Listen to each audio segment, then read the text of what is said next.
ثم أورثنا الكتاب الذين اصطفينا من عبادنا فمنهم ظالم لنفسه ومنهم مقتصد ومنهم سابق بالخيرات. آمنت بالله صدق الله مولانا العظيم. الله تبارك وتعالى في شان حبيبه الكريم إن الله وملائكته يصلون على النبي يا أيها الذين آمنوا صلوا عليه وسلموا تسليما.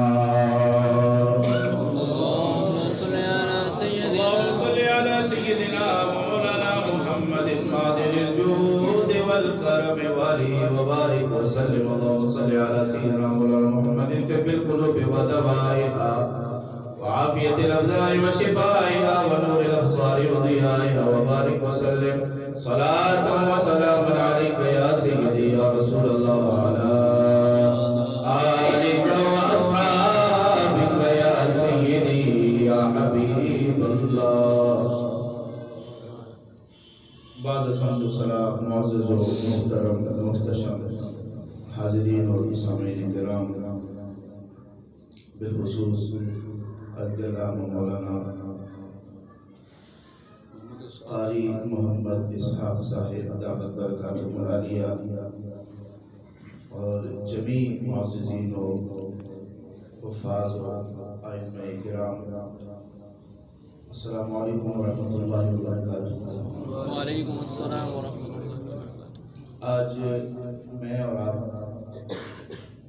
اس دینی ادارے کے افتتاح کی اس تقریب میں ہم شریک ہیں، اور یہ دینی ادارے تعلیم گاہیں یہ مصطفیٰ کریم صلی اللہ علیہ وسلم کے دور سے چلے آ رہے ہیں.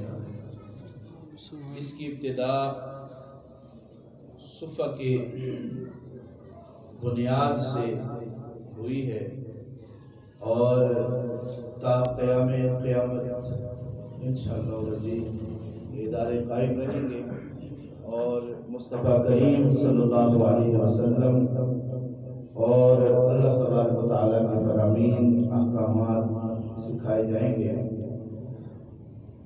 مسجد نبوی شریف میں حضور صلی اللہ علیہ وسلم نے وہ صحابہ جو اپنا گھر بار خاندان علاقہ چھوڑ کر اللہ کے پیارے محبوب صلی اللہ علیہ وسلم کی بارگاہ میں تشریف لے آتے، اسلام قبول کرتے اور پھر مسجد نبوی کے ہو کے رہ جاتے تھے، ان کے لیے حضور صلی اللہ علیہ وسلم نے ایک چبوترا بنایا تھا مسجد نبوی شریف میں علی صاحبہ الصلاۃ والسلام. اس پر اصحاب صفہ بیٹھ کر قال اللہ اور قال الرسول کا درس لیتے بھی تھے اور مصطفیٰ کریم صلی اللہ علیہ وسلم کا فیضان بھی سمیٹتے تھے. دین میں اللہ تبارک و تعالیٰ کے پیارے حبیب صلی اللہ علیہ وسلم کا فرمان ہے نا کہ طلب العلم فریضۃ علی کل مسلم، ہر مسلمان پر چاہے وہ مرد ہے یا عورت ہے دین کا علم حاصل کرنا فرض ہے. نبی اکرم صلی اللہ علیہ وسلم نے جہاں صحابہ کرام میں بہت بڑے مفتیان کرام اور بڑے بڑے نامور شخصیات علم میں آپ علیہ السلام نے جو فیضان ان تک پہنچایا اور پھر ان کے ذریعے پوری امت تک پہنچا ہے، جیسے حضرت عبداللہ ابن عباس رضی اللہ تعالی عنہ حضور علیہ السلام کے چچا زاد بھائی ہیں، حضرت عباس کے بیٹے ہیں اور ابھی ماں کے رحم میں ہے، شکم میں ہے. اور ایک دن عقائد عالم صلی اللہ علیہ وسلم کے سامنے سے آپ کی والدہ ام فضل اس طرح گزری تو نبی کریم صلی اللہ علیہ وسلم نے بلایا، فرمایا چچی جان آپ کے پیٹ میں شکم میں ایک بچہ موجود ہے اور جب یہ پیدا ہو جائے تو اس کا نام عبداللہ رکھنا، مجھے بلانا، اور فرمائیے میری امت میں میرے اوپر نازل کیا ہوا جو رب کا قرآن ہے یہ اس کا مفسر بنے گا۔ سبحان اللہ، سبحان اللہ، سبحان اللہ۔ فرمایا چچی جان یہ عبداللہ ہوگا، حضرت عباس کا بیٹا، اور فرمایا یہ میری حبر هذه الامہ، فرمایا یہ اس امت کا سب سے بڑا عالم بنے گا۔ حضرت عبداللہ ابن مسعود رضی اللہ تعالی عنہ آپ اسلام قبول کرتے ہیں حضور علیہ السلام کے ساتھ۔ دیکھیں صحابہ 1,24,000 کم و بیش، بعض روایتوں میں 1,40,000، 1.25 لاکھ سے 1.5 لاکھ کے لگ بھگ صحابہ کرام ہیں، لیکن نام ہمیں چند مخصوص صحابہ کا پتہ ہے، مخصوص صحابہ ہیں جن کے نام ہمیں معلوم ہے یا جن کے حالات ہم سنتے رہتے ہیں۔ وجہ یہ ہے کہ جو مصطفیٰ کریم صلی اللہ علیہ وسلم کے ساتھ جتنا وابستہ رہا، جتنا مصطفیٰ کریم کا فیض حاصل کیا، جتنا مصطفیٰ کریم صلی اللہ علیہ وسلم کی خدمت عالیہ میں جتنی زیادہ حاضریاں دی ہیں، رب نے انہیں مقام بھی عطا فرمایا، شان بھی عطا فرمائی، اور قیامت تک کے لوگوں پر لوگوں کی زبانوں پر ان کا ذکر بھی جاری و ساری ہوا۔ سبحان اللہ، سبحان اللہ۔ قیامت تک کے لوگوں کی زبانوں پہ ان کا ذکر جاری و ساری فرما دیا، ورنہ صحابہ تو بہت ہیں، اور سب رضوان اللہ علیہ مجمعین، سب کے سب جنتی ہیں، سب کے سب شانوں والے ہیں، سب کے سب عظمتوں والے ہیں، لیکن مخصوص چند حضرات ہیں جو مشہور ہے۔ حضرت عبداللہ بن مسعود رضی اللہ تعالی عنہ سے پوچھا گیا آپ کو علم کہاں سے حاصل ہوا؟ کیونکہ نبی کریم صلی اللہ علیہ وسلم نے ارشاد فرمایا نا کہ من ودد، تو جو آدمی چاہتا ہے کہ یہ قرآن اس طرح پڑھے جس طرح یہ نازل ہوا ہے، جس طرح رب نے اسے بھیجا ہے، فرمایا اگر قرآن کو اس طرح پڑھنا چاہے تو معبد کے بیٹے سے پڑھے۔ سبحان اللہ۔ یہ حضرت عبداللہ بن مسعود کا نیت ہے، فرمایا ان کے بیٹے سے پڑھے، کیونکہ فرمایا قرآن اگر اس طرح جس طرح یہ نازل ہوا ہے، اور اللہ چاہتا بھی ہے ان اللہ یحب ان یقرأ القرآن کما انزل، اللہ یہ چاہتا ہے کہ قرآن اس طرح پڑھا جائے جیسے یہ نازل ہوا ہے، تو فرمایا اگر اس طرح پڑھنے چاہتے ہو تو ابن مسعود کے پاس آؤ، وہ تمہیں قرآن پڑھائیں گے اور ایسا پڑھائیں گے جیسے یہ نازل ہوا ہے۔ حضور نے خود ترغیب دی ہے کہ قرآن آ کے عبداللہ ابن مسعود سے پڑھو۔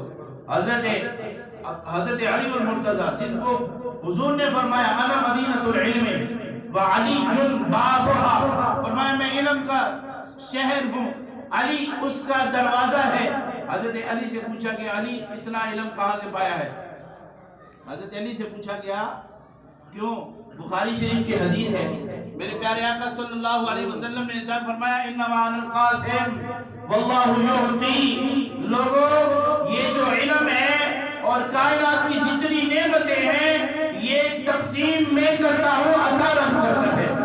سبحان اللہ۔ اس کا قاسم میں ہوں، انما انا القاسم، میں تو دنیا میں تقسیم کرنے آیا ہوں اللہ کی نعمتیں۔ انما انا القاسم واللہ یعطی، رب ہے موتی، یہ ہے قاسم، رزق ہے اسی کا، کھلاتے یہ ہیں۔ فرمایا رزق رب دیتا ہے، نعمتیں رب عطا کرتا ہے، اور تقسیم کائنات میں کرتا ہوں۔ سبحان اللہ، سبحان اللہ۔ میں کائنات میں تقسیم میں کرتا ہوں۔ تو فرمایا علی تم نے اتنا علم کہاں سے پایا کہ تیرے بارے میں اللہ کے محبوب نے فرمایا انما انا القاسم واللہ یعطی، لوگوں علم کا تقسیم کرنے والا میں ہوں اور اللہ عطا کرتا ہے، اور تیرے بارے میں اللہ کے حبیب نے ارشاد فرمایا انا مدینۃ العلم وعلی بابها، میں علم کا شہر ہوں، علی اس کا دروازہ ہے۔ علی اتنا علم کہاں سے ملا ہے؟ حضرت علی کا جواب سنیے، فرمایا جب رسول کریم صلی اللہ علیہ وسلم دنیا سے ظاہری پردہ فرمایا اور آقا علیہ السلام کو غسل دیا گیا، تو غسل دینے کے بعد جو میت ہوتی ہے اس کے یہاں پانی جمع ہو جاتا ہے، آنکھوں کے پپوٹوں کے اوپر پانی جمع ہو جاتا ہے، ہم پونچھ ڈالتے ہیں تولیہ سے، کپڑے سے۔ حضرت علی فرماتے ہیں میں نے پونچھا نہیں ہے۔ حضرت علی نے حضور کے غسل سے فارغ ہو کر وہ جو آنکھوں کے ساتھ پانی لگا ہوا تھا، فرمایا علی نے اسے اپنے ہونٹوں سے پانی کا چوسنا تھا کہ اللہ نے علی کا سینہ روشن کر دیا. سبحان اللہ سبحان اللہ نعرہ تکبیر، اللہ اکبر نعرہ رسالت، یا رسول اللہ نعرہ رسالت، یا رسول اللہ نعرہ حیدری. یا علی. فرمایا کہ علی نے اس پانی کو چوسا تھا، پھر کبھی کائنات کی کسی علم کے بارے میں، سائل کی کسی سوال کے بارے میں علی کبھی لاجواب نہیں ہوا. اسی طرح ہمارا جو دین ہے، اللہ کے حبیب صلی اللہ علیہ وسلم نے خود بھی فرمایا انما بعثت معلما. فرمائے لوگو اللہ نے مجھے استاد بنا کے مبعوث فرمایا ہے. اور آقا علیہ السلام کی ذات کائنات میں وہ ذات ہے کہ نہ کسی انسان سے پڑھا ہے، نہ کسی سکول سے پڑھا ہے، نہ کسی کالج سے پڑھا ہے. حضور نہ کبھی کسی یونیورسٹی میں گئے ہیں، نہ کسی راہب کے پاس گئے ہیں. اللہ کے محبوب نے 40 سال اپنی زندگی مبارک کے مکہ میں مکہ کے لوگوں کے سامنے گزارے ہیں. کسی استاد سے ایک لفظ تک نہیں پڑھا، اور پھر بھی فرمایا کہ لوگوں میں دنیا میں اللہ نے مجھے امی صفت ضرور عطا فرمائی ہے. اس کا مقصد یہ نہیں کہ میں ان پڑھ ہوں، فرمایا اس کا مطلب یہ ہے کہ کسی انسان سے اللہ کے محبوب محمد نے ایک حرف بھی نہیں پڑھا ہے، اللہ نے پڑھا کے مجھے استاد بنا کے بھیجا ہے. انما بعثت معلما، فرمایا میں تو استاد بن کے آیا ہوں. ایسے استاد کائنات میں جس کی نظیر نہیں ملتی پوری دنیا میں کسی یونیورسٹی میں، کسی درسگاہ میں، کسی تعلیمی ادارے میں چلے جائیں. حضور صلی اللہ علیہ وسلم کے پاس پتہ ہے ٹائم کتنا تھا پڑھانے کے لیے؟ یہاں تو لوگ 30 40 50 سال 100 سال پڑھاتے ہیں. آقا دو عالم صلی اللہ علیہ وسلم کی مکی زندگی 53 سال ہے، اور جب اعلان نبوت فرمایا تو 40 سال عمر ہے. 13 سال تو مکہ میں لوگوں نے ٹکنے نہیں دیا، تنگ کیا نا صحابہ کو. کبھی حبشہ کی طرف ہجرت، پھر حبشہ کی طرف ہجرت، پھر مدینہ کی طرف ہجرت. 13 سال تو اسی رولوں میں گزر گئے تھے کہ لوگ تنگ کرتے تھے، اسلام کی مخالفت کرتے تھے، آپ کو پتھر مارتے تھے، کبھی مجنون کہتے تھے، کبھی ساحر کہتے تھے، کبھی جھوٹا کہتے تھے. 13 سال تو اس طرح گزر گئے ہیں. 1.5 لاکھ کے لگ بھگ جو صحابہ کرام کی آپ نے تربیت فرمائی، اور ایسی تربیت فرمائی کہ کیا بنا ڈالا. فرمایا تعلیم محمدی نے کیا قلب و نظر بدلے، تعلیم محمدی نے کیا قلب و نظر بدلے. سردار بنا ڈالا یثرب کے گواروں کو. سبحان اللہ سبحان اللہ. یثرب کے لوگ، حضرت عمر بن خطاب کہتے ہیں نا، اپنے دور حکومت میں ایک اعلان کرتے ہیں، ایک آواز مارتے ہیں، لوگ سیدھے ہو جاتے ہیں، اور ایک دن رو کر کہتے ہیں ایک دور وہ بھی تھا کہ ابن خطاب کا بیٹا، اپنے آپ کو کہتے ہیں ابن خطاب یعنی خطاب کا یہ بیٹا عمر، وہ دور بھی تھا کہ اس سے اونٹ ایک لائن میں کھڑے نہیں ہوتے تھے. میں اونٹوں کو کھڑا کرتا ایک لائن میں. والد نے کہا ڈنڈا اٹھا کے عمر اونٹوں کو لائن میں کھڑا کرو. کہتے میں ایک کو کھڑا کرتا، دوسرے کو پکڑ کے لاتا، اگلا جو ہے وہ لائن آؤٹ ہو جاتا، تیسرے کو پکڑ لاتا، وہ چوتھا لائن آؤٹ ہو جاتا. حضرت عمر فرماتے ہیں عمر تو وہ ہے جس نے زندگی بھر اونٹوں کو لین میں سیدھا نہیں کیا. یہ آقا علیہ السلام کی نظر کا فیضان ہے، حضور کا فیض ہے کہ آج عمر مدینے میں بیٹھ کے آواز لگاتا ہے، اور نہاون کے علاقے میں مسلمانوں کا لشکر حضرت ساریہ کی معیت میں آپ کی قیادت میں جنگ کر رہا ہے. عمر مسجد نبوی کے منبر پر بیٹھ کے یا ساریۃ الجبل کا آواز لگاتا ہے، لشکر وہاں سیدھا ہو جاتا ہے. میں عمر یہ حضور کا فیضان ہے کہ عمر کو اتنا کچھ عطا کیا. تو یہ حضور علیہ السلام دنیا میں علم لے گئے ہیں. اپنی امت کو حضور نے علم سکھایا ہے. قرآن سارا علم ہے. آقا علیہ السلام کے تمام فرامین علم ہے. جس علم کے بارے میں آئے نا طلب العلم فریضۃ علی کل مسلم، کہ مسلمان پر علم حاصل کرنا فرض ہے، وہ یہ دین کا علم ہے، وہ دین کا علم ہے. یہ بات آپ ذہن میں رکھیے. دنیا کی علوم کی مخالفت نہیں ہے، لیکن دنیا کی جتنے علوم ہیں وہ ہنر ہے. دنیا کے جتنے علوم ہیں وہ ہنر ہے. آپ اگر کوئی زبان سیکھتے ہیں، چاہے عربی ہے، چاہے انگلش ہے، چاہے چینی زبان ہے، چاہے فرینچ زبان، کوئی بھی زبان آپ سیکھتے ہیں، یہ آپ ایک تعلق پیدا کرنے کے لیے، دینی مقصد نہیں ہوتا، ایک تعلق اور لوگوں کے ساتھ گفتگو کے لیے، یہ ایک ہنر ہے. آپ میتھ، حساب و کتاب سیکھتے ہیں، یہ ایک ہنر ہے. آپ سائنس کے قواعد و کلیات سیکھتے ہیں، یہ ایک ہنر ہے. علم کیا ہے؟ علم وہ ہے جو قرآن اور مصطفیٰ کریم کا فرمان ہے. باقی ساری چیزیں جتنی بھی لوگ سیکھتے ہیں، ایک آدمی بچہ ایک جا کے مکینک کی دکان پہ گاڑی ٹھیک کرنا سیکھتا ہے، ایک بچہ جا کے ایک استاد کے ساتھ، ایک مستری کے ساتھ رہ کر مکان بنانا سیکھتا ہے. یہ سارے علم ہیں، لیکن ہنر ہے. ظاہر میں یہ حقیقت میں ہنر ہے. علم کیا ہے جس کے بارے میں آقا دو عالم نے ارشاد فرمایا طلب العلم فریضہ، تو وہ جو فرض علم ہے وہ ہے دین کا علم حاصل کرنا. انسان کو معلوم ہو کہ رب نے مجھے اس دنیا میں بھیجا ہے، میرے آنے کا مقصد کیا ہے. کائنات کی تو ہر چیز کے بارے میں اللہ فرماتا ہے هو الذی خلق لکم ما فی الارض جمیعا، اے میرے بندو یہ دنیا میں جو کچھ بھی ہے تمہارے لیے پیدا کیا ہے، تمہارے لیے پیدا کیا ہے.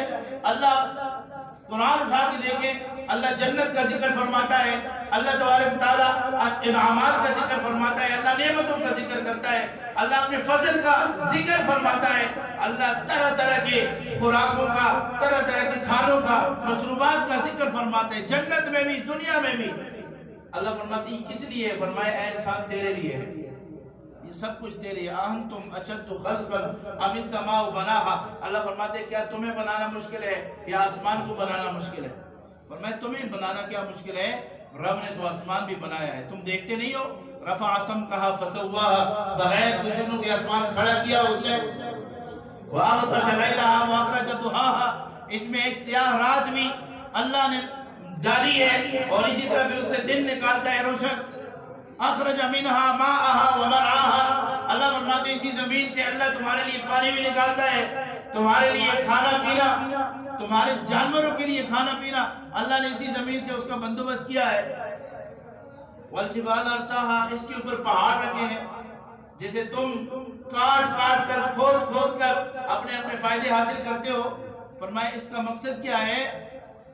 متاعا لکم ولانعامکم، فرمایا یہ تمہارے لیے سامان دنیا ہے اور تمہارے چوپایوں کے لیے. جہاں بھی آپ قرآن اٹھا کے دیکھیں اللہ جتنی نعمتوں کا ذکر فرماتا ہے ساتھ ہی فرما دیتا ہے کہ یہ تمہارے لیے زندگی گزارنے کا سامان ہے، یہ تمہارے لیے یہ انعامات ہیں، یہ رزق تمہارے لیے ہے، یہ کائنات تمہارے لیے ہے. فرمایا پھر کبھی یہ بھی تو سوچو نا تم کس کے لیے ہو. ہر چیز رب یہ کہہ رہا ہے کہ تمہارے لیے ہے. تو جب رب سے سوال لوگوں کے ذہن میں آیا الہ العالمین ہر چیز ہمارے لیے تو نے پیدا کی ہے، کائنات کا ذرہ ذرہ انسان کے لیے ہے، یہ انسان کس کے لیے ہے؟ تو رب نے فرمایا ما خلقت الجن والانس الا لیعبدون، اے لوگوں میں نے انسانوں کو اور جنوں کو اپنی عبادت کے لیے پیدا کیا. اے انسان کائنات کی ہر نعمت، ہر فضل، ہر رحمت تیرے لیے ہے اور تو میرے لیے ہے. تجھے میں نے اپنے آپ کے لیے پیدا کیا ہے، لہذا تو میرا بن جا. کائنات ساری تیری غلام ہے، سب کچھ تیرا ہے، رب تجھے عطا کر دے گا. تو اشارے کرے گا تو کائنات کی ہر چیز تیرا مانے گی. اور پھر ہوا ہے جو لوگ ہو گئے. دیکھیں حضرت زمین میں عناصر اربع ہے، 4 عناصر ہیں، ہوا ہے، پانی ہے، مٹی ہے، آگ ہے. اور حضرت عمر رضی اللہ تعالیٰ عنہ کا دور ہے. آپ سے بڑھ کر کون مومن ہو سکتا ہے؟ آپ سے بڑھ کر کون اللہ تبارک و تعالیٰ کی اطاعت کر سکتا ہے؟ آپ تو وہ ہیں کہ جب فیصلہ فرما دیتے تو اللہ قرآن نازل کر دیتا کہ عمر درست کہہ رہا ہے. جس چیز کے بارے میں حضرت عمر منافق کو مار دیا تھا نا، منافق اور یہودی کا مسئلہ زمین پہ بنا. حضرت عمر رضی اللہ تعالیٰ عنہ کے پاس وہ آئے، لیکن پہلے حضور کے پاس گئے. اس یہودی نے اس منافق سے کہا، منافق وہ آدمی ہوتا ہے جو بظاہر تو مسلمان ہو، نمازیں بھی پڑھتا ہو، کلمہ بھی پڑھتا ہو، لیکن ساری دلی لگا اس کے کافروں کے ساتھ ہو، کیونکہ قرآن خود کہتے ہیں اذا لقوا الذین آمنوا قالوا آمنا، جب مومنوں کے ساتھ اٹھتا ہے بیٹھتا ہے مومنوں کے پاس آتے ہیں تو کہتے ہیں ہم تمہارے ساتھ ہیں۔ اور وَإِذَا خَلَوْا إِلَىٰ شَيَاطِينِهِمْ، منافق کی دوسری نشانی یہ ہے جب یہ کافروں کے پاس جاتا ہے شیطانوں کے پاس جاتا ہے تو انہیں کہتا ہے اِنَّا مَعَكُمْ إِنَّمَا نَحْنُ مُسْتَهْزِئُونَ، ہم تو حقیقت میں تمہارے ساتھ ہیں، مسلمانوں کا مذاق اڑانے کے لیے ان کے پاس جاتے ہیں۔ استغفر اللہ۔ یہ منافق کی نشانی قرآن میں بیان کی گئی ہے۔ تو اس منافق نے جو بظاہر کلمہ بھی پڑھتا تھا نمازیں بھی پڑھتا تھا، زمین کا مسئلہ آ گیا اور یہودی کے ساتھ اس یہودی نے کہا چلو تمہارے نبی کے پاس جاتے ہیں فیصلہ کروا لیتے ہیں۔ اس نے کہا نہیں نہیں، تمہارے کسی یہودی عالم کے پاس جاتے ہیں۔ منافق ہوتا ہے نا۔ اس نے کہا تمہارے کسی پادری کے پاس جاتے ہیں، کسی یہودی عالم کے پاس جاتے ہیں۔ اس نے کہا نہیں، تم میرے عالم کا فیصلہ نہیں مانو گے، لہذا جاتے ہیں تیرے پیارے نبی صلی اللہ علیہ وسلم کے پاس۔ وہ یہودی اس منافق کو لے کے حضور کی بارگاہ میں آ گیا، آ کے عرض کیا حضور اس طرح زمین کا مسئلہ ہے، زمین میری ہے۔ آپ علیہ السلام نے یہودی کے حق میں فیصلہ کر دیا۔ اور یہ بات یہ مصطفیٰ کریم کی سنت ہے، آپ کا رشتہ دار ہو، مسلمان ہو، آپ کا قریبی ہو، لیکن جب فیصلے کا حکم آئے تو اللہ رب العزت فرماتا ہے عدل کیا کرو۔